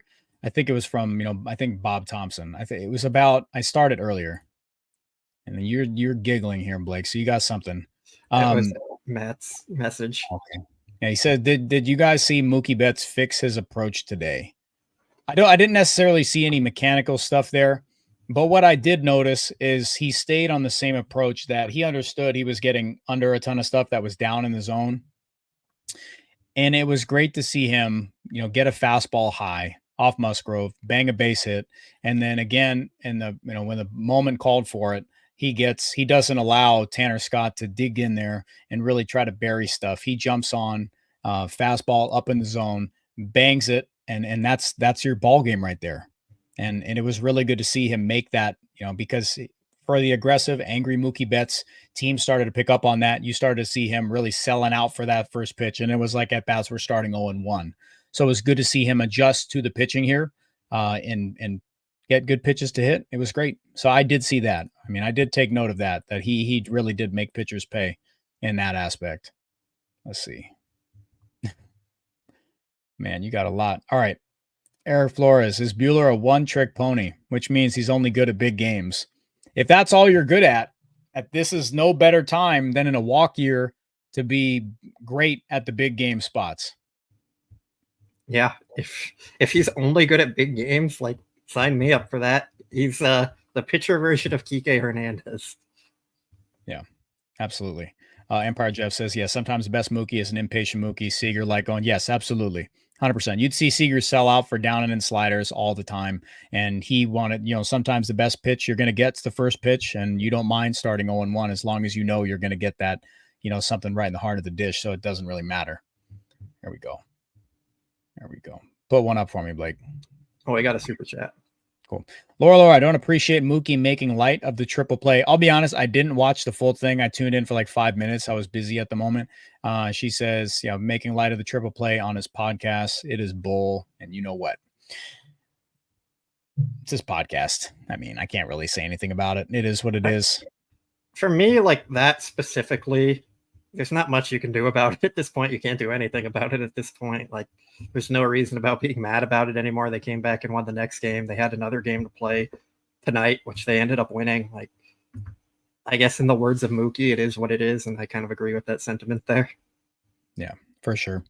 For sure. He wasn't involved in it. So it's he happened to the team. It's just something that it happened and it's over with. We got to dissect it then. Conversation can end right there. All right. Blake isn't wearing a Star Wars hat. Here's to a new one. I mean, I had to for clinching the division today. I wore the Soul Series hat. I got the patch on the side there just to kind of symbolize, Dodgers started there and now we're here. So, yeah. Just an unbelievable, like how far it feels like a world ago that you were there for that series. That feels like so long ago at this point. Yeah, it feels like a different season. Crazy. All right. Let's rapid fire some of these here. JRM, Buehler, the number 3 starter in the division series. Yes. Javier, Ohtani, unanimous MVP. Absolutely. No. There's going to be some like John Heyman or someone in New York still going to give Lindor a vote. It's going to be landslide. Sorry. Yeah, my bad. It's going to be landslide, but there's going to be somebody who's like, man, defense. He stands out there with a glove. Man. What is there, like 30 first place votes? I think he gets at least 28 of them, but probably not 30 because New York media's mad. Nah, they don't deserve it. He's a DH. Doesn't deserve unanimous. Meh. But Lindor's out there fielding Lindor, nice to the media. Lindor's nice to the media. Shut up. It's just stupid. You guys all saw it. He's exceeded expectations. I don't care if he's not holding a glove. All right. What food celebration are you guys eating after the show? I have an In-N-Out double-double waiting for me. I have nothing. I've got absolutely nothing. I'm unprepared. Common Scott L. I'm unprepared. Pinsanity. Yeah, I got you, bro. Yeah, big time common Scott L. I don't know. Maybe I have to go out and get some food. I'll probably join you. Get a double here. Jonathan, he asks us a ton. Always, man. Confidence level. How confident are you, Blake? 70 on the MLB 2080 scale. Yeah. DS. Get past the DS, and I'm all in. Get past the DS. Like, I'm all in already, but it's just for like I said, guys, that boogeyman. Get through the DS there. Don't deal with it. 2080 scale grade.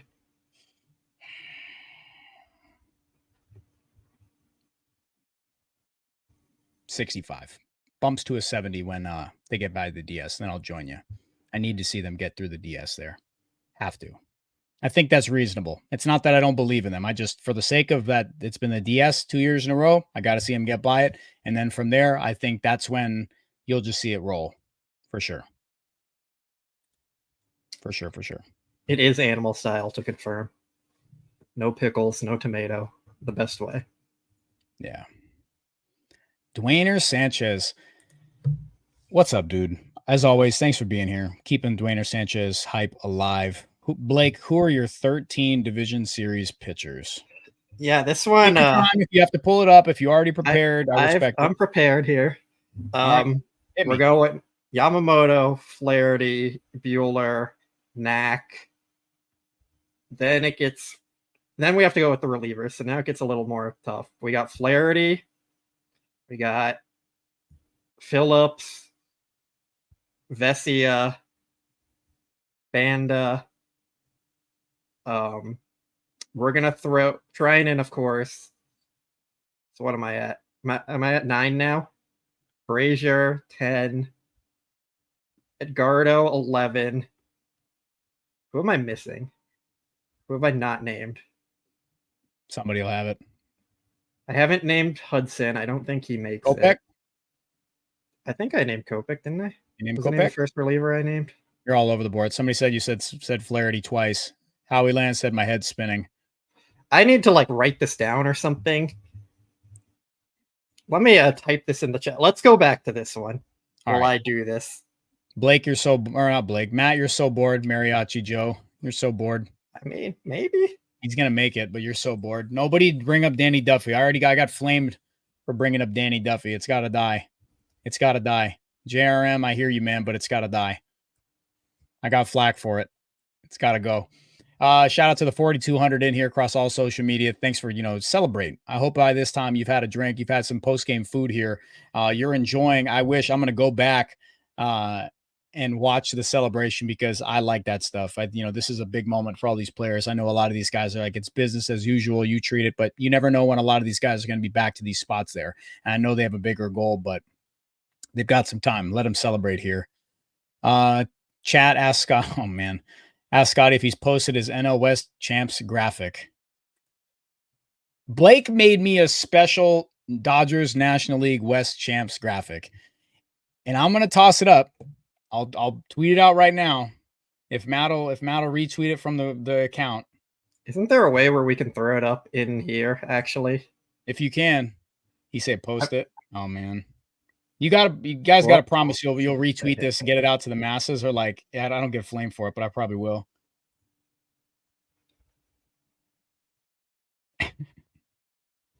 I think I can add it as a background and then take us off for a second. If I have it. I don't know if I have it downloaded here. Let me see. Oh my gosh. I don't know if it'll work as a background. See, I think Matt or Jeff knows how to do this better.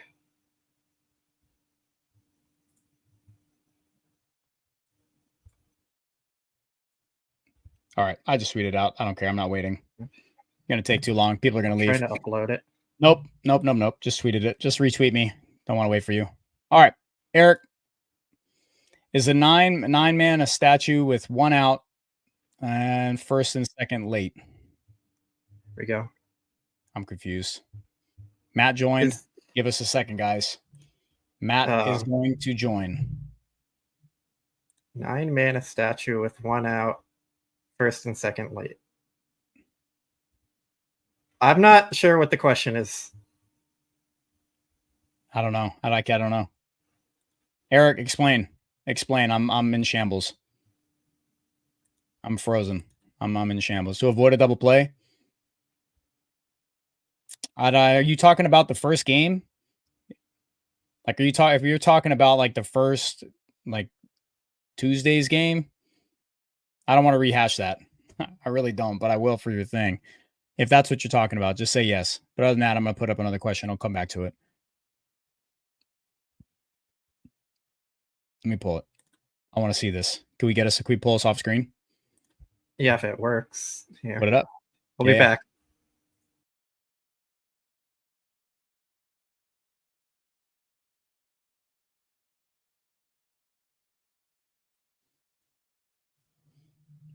So it's cropped weird, but yeah, Scott's a big Tommy Edman, Joe Kelly, and Kevin Kiermaier guy. I didn't. That's not the one I put out there. I put out just Tommy Edman. Well, that's because I put the better one. Okay, but I put out Tommy Edman only. They did it. NOS champs, 11 times in 12 years. Put the good graphic up. Thank you. Just awesome stuff.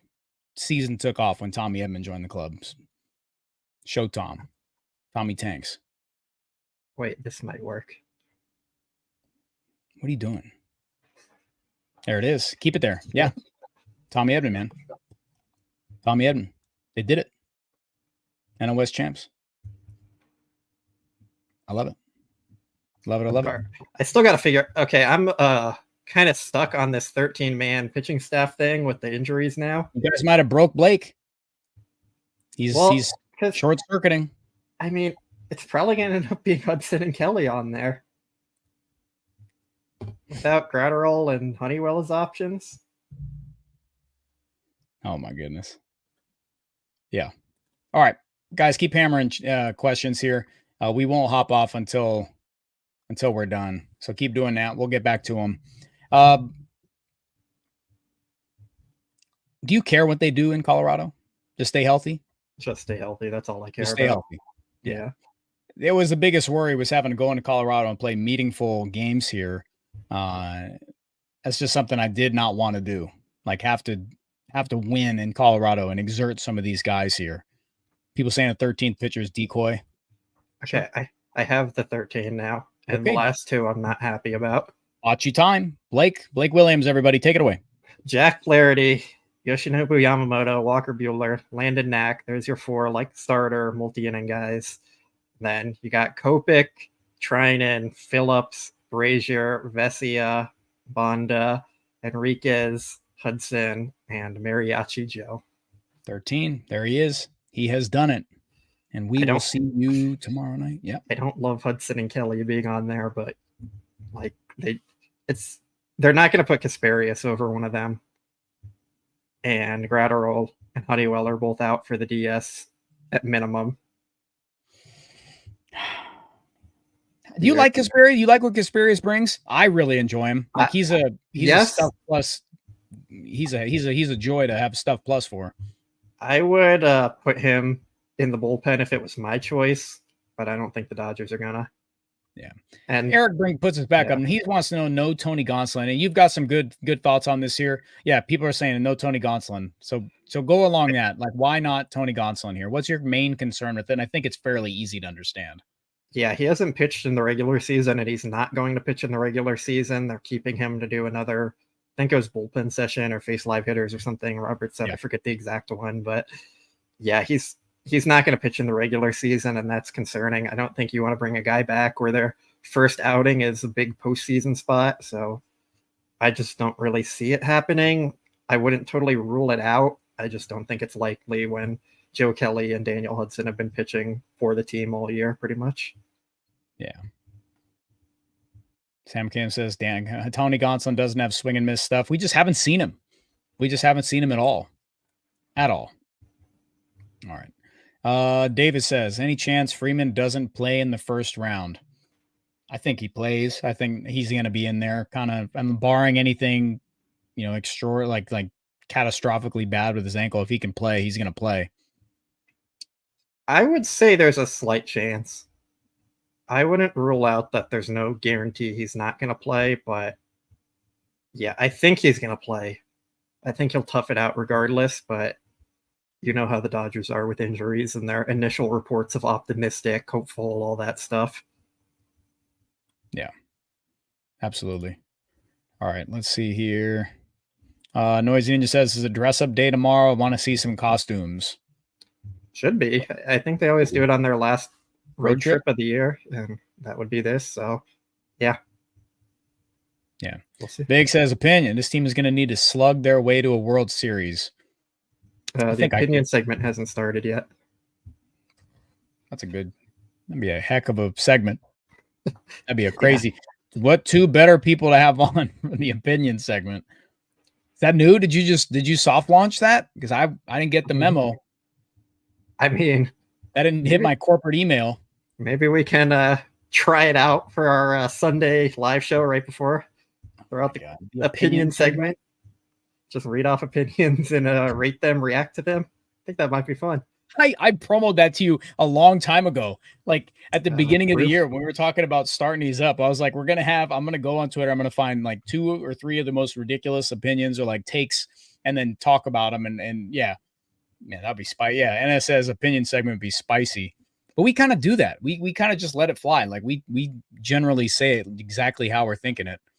Like, yeah, I agree with that. And to address the opinion, I do agree to a sense. I also think the Dodgers pitching staff, regardless of the last 2 players I named on that pitching staff, is a strength for the team. I think if the pitching staff holds them to 4 runs a game or something like that, the opponents, I think the Dodgers are going to be fine. If you want to say scoring 5+ a game is outslugging them, sure. But the offense is definitely the overall biggest strength of the team.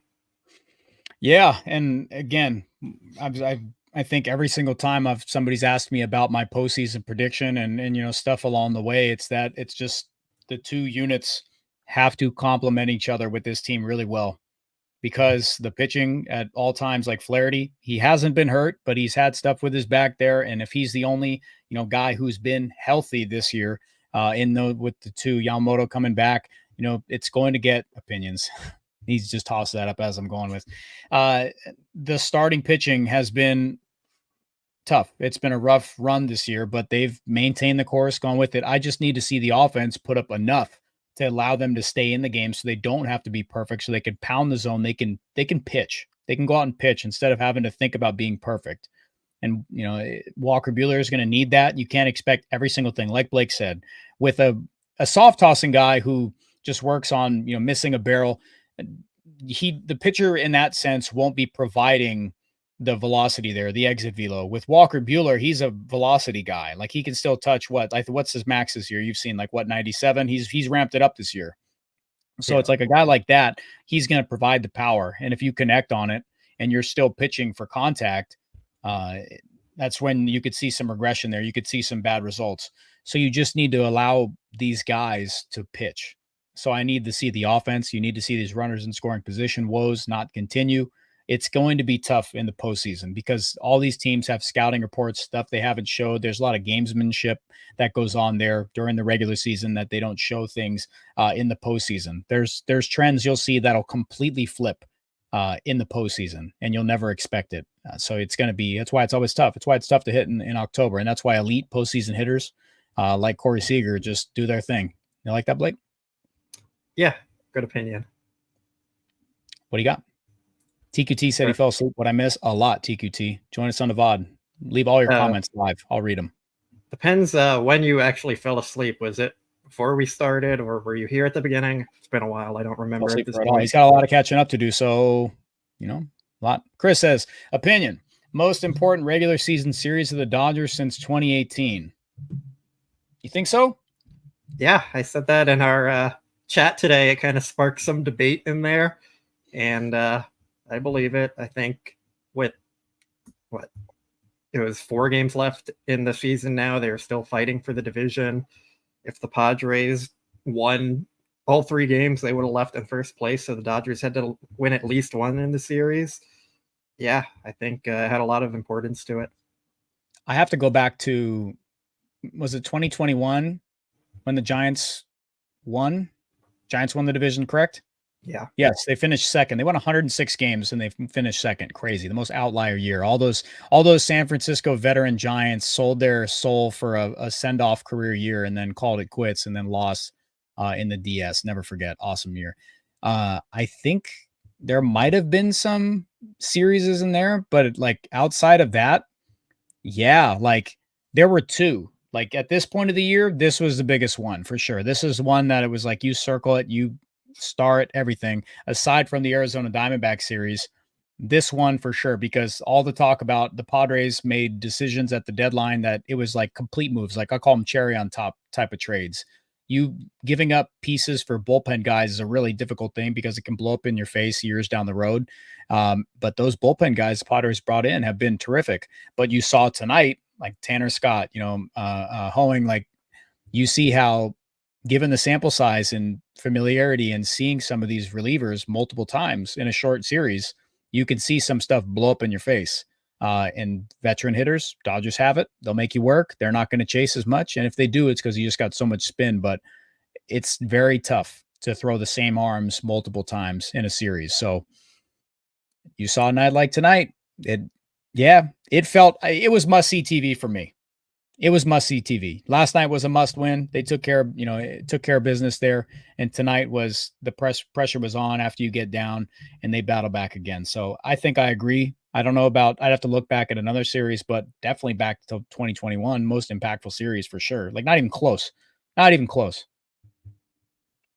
Did we answer this one? I don't think so. I don't know. But nope. Could Yamamoto make a start for Oklahoma to avoid Colorado? No, he could not. If they sent him, the season is over to begin with, and if they sent him down to the minors, he would have to stay there for 15 days unless he is replacing an injured player, which would mean they'd have to have another guy go on the injured list on their already thin pitching staff. So no, not happening. For sure. All right. Let's do a couple more here.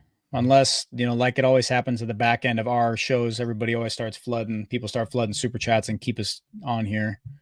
We love you guys. Ederico says, who starts game one, Yamamoto or Flaherty? I've said Yamamoto. I've been like pretty, even before it was division series, like even before first round bye stuff, I said to maximize him, it was putting him at a game one just because of that rest. Like you have to do that just for the sure chance you can get him is like with the biggest impact because they're not going to short start him ever. Yeah, this probably makes sense. I think that would set up Flaherty to be the one who goes on short rest if they need to. I have to look at the postseason schedule, but yeah, probably Yamamoto. For sure. All right. We can rally this one quick. Should Shohei pitch in the World Series? Thanks for the question. No. Yeah, no, I don't think it's happening. The Dodgers have really kind of shut that down. Howie Land, how many home runs does Shohei get in Denver? A lot. I say 2. I'm going to say 2. That puts him at the 55-55 season.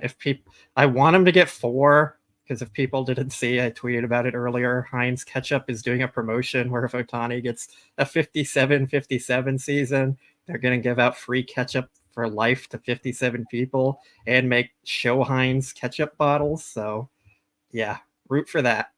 Let's get the Show Heinz ketchup. They going to pay you for that? I mean, hopefully they'll send me a bottle of it because it's kind of cool. But send Nora one too. All right.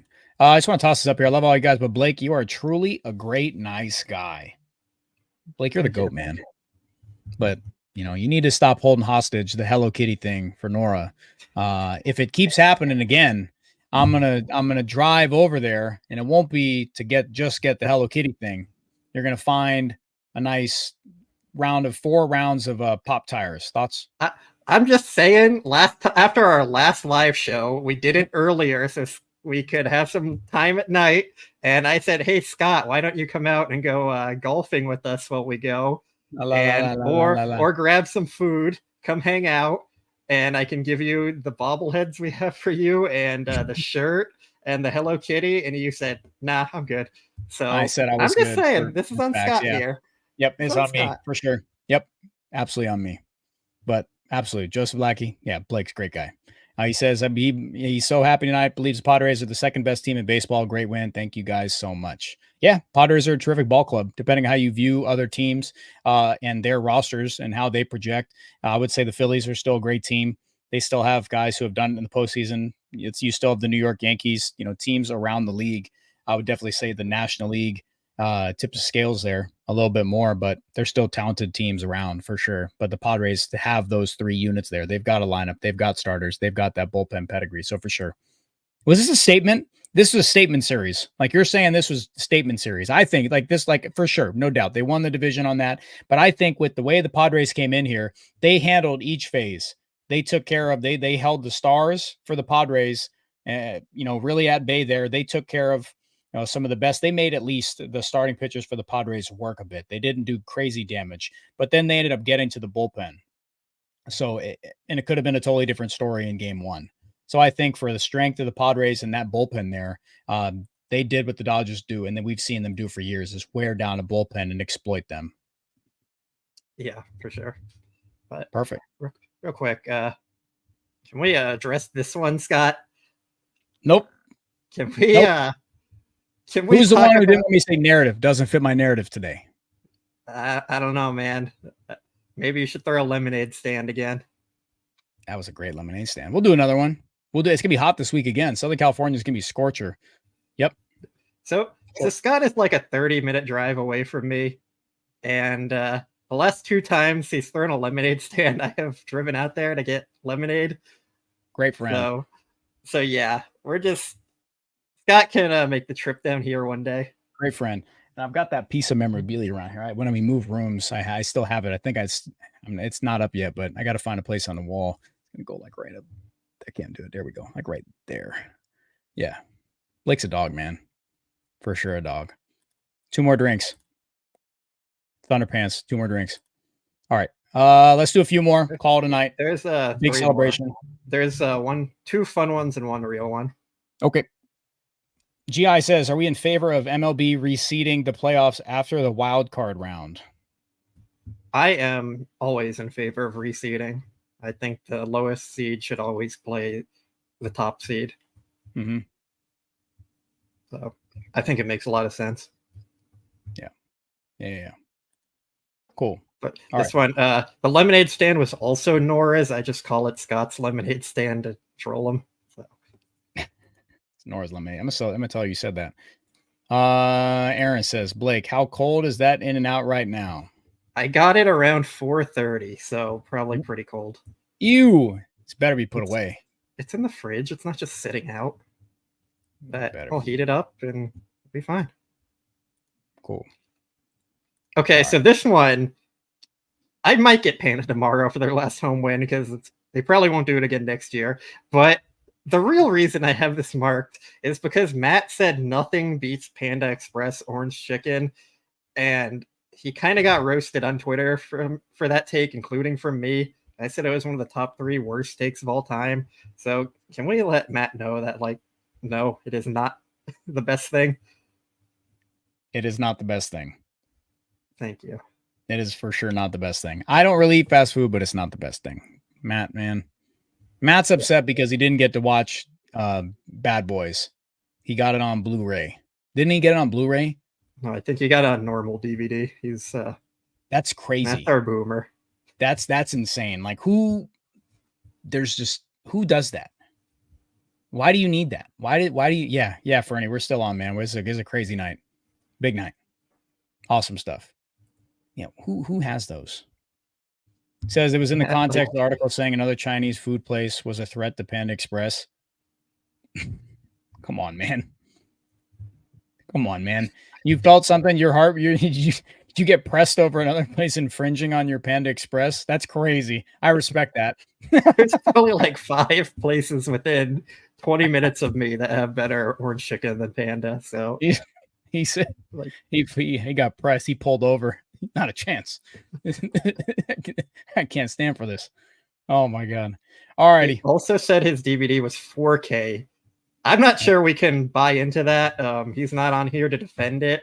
So everyone just remember it was a 1080p. All right.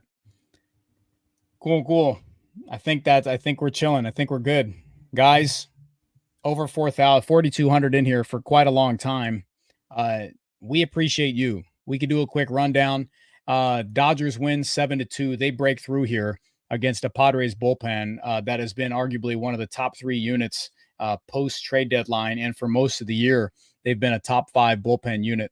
Dodgers break through for 5 in the bottom of the 7th there. They win 7-2. Walker Buehler has an absolute gem.